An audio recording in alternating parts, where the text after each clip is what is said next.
A gun buyback that forced law-abiding citizens to surrender their firearms in a nationwide roundup and meltdown of all semi-automatic firearms and pump-action rifles and shotguns. 640,000 ordinary conventional firearms confiscated and destroyed.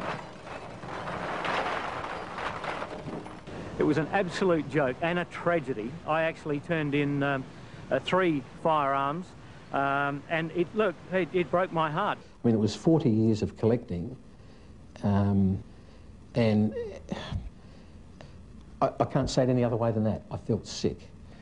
I had to hand them in because if I didn't, I was going to jail. There's no ifs or buts about that. By taking that gun away from me, they've stolen something from me. A right stolen by their government, promising safety in return for its gun bans. But now citizens know the frightening truth. The cost of lost liberty can be measured in the loss of life. It's become very, very obvious, even to Blind Freddy, that the expenditure of $500 million has done absolutely nothing to reduce crime. It certainly didn't do what the government touted it would do, which was to reduce crime. It hasn't done that at all. In fact, there's been more. This has been a lot of bull and hasn't really done much to help society and with its problems. Cold, hard facts the anti-gun forces can no longer escape. Armed robberies have skyrocketed, up 69%. Assaults involving guns rose 28%. Gun murders increased 19%. And a new phenomenon, home invasions jumped 21%. An increase politicians insist they can't explain because they're still trying to legally define what a home invasion is and what the penalty should be. Part of the difficulty is that there is no clear definition of home invasion in the law. Never cease to be amazed at the ingenuity of lawyers. If the politicians want a pay rise, boom, that's done in 20 minutes. But to define home invasion, what a joke. I have no trouble at all in defining what a home invasion is. I think if someone sets their foot inside your door uninvited, they are invading your home and your privacy. And victims who have survived home invasions don't need a definition. They've lived through hours of terror. Arthur Field was tied up, his hands and feet taped, his phone lines cut, while 2 robbers ransacked his house. And they jumped on me and knelt on my chest and grabbed me around the throat because I immediately started calling out, "Help."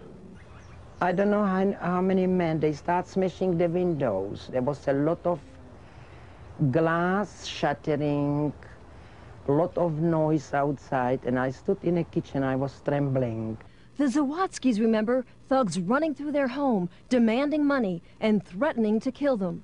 Mr. Zawadzki says if he had a firearm, the suspects never would have gotten away. Do you will stand, waiting till you get killed? Or you will defend yourself? Tell me true, you will defend yourself. Scars that never heal, citizens left powerless. But it's criminals who have been empowered and emboldened by the new gun laws because the innocent can't fight back. What's happening today is that the offender, the bad guys, are happy to break into somebody's house. They're not frightened to break into somebody's house while they're at home. Citizens denied the right to protect themselves by a justice system that won't. Well, my opinion of the legal system here is it's absolutely weak. Weak as water. I mean, they've just got no backbone. That the sentencing for various crimes is just pathetic. And police who can't. They're undermanned and morale has never been lower. It's very bad at the moment. It's never been worse. Since 1993, we've had a real decrease in over 230 sworn police officers in this state. These policemen have joined the job, police women have joined the job to go out and do it, and they can't even attend at breaks or assaults because there's no vehicle to even get them there. I mean, that's just absolutely ridiculous. Gun laws that have backfired.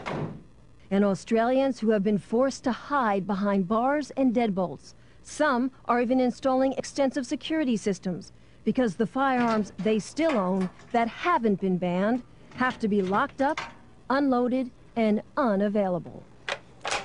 I mean, get real. If I have someone break in here, I've got to go get the bolt, get the rifle, find the ammunition somewhere else, put it all together, and then defend myself if this other person's got a firearm that's going to threaten my life.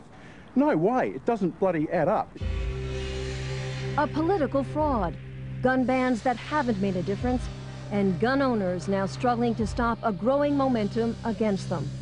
The people pushing the removal of guns from the Australian society are already saying that's only the first step. Publicly, that's only the first step. Now we want the handguns, we want every other firearm.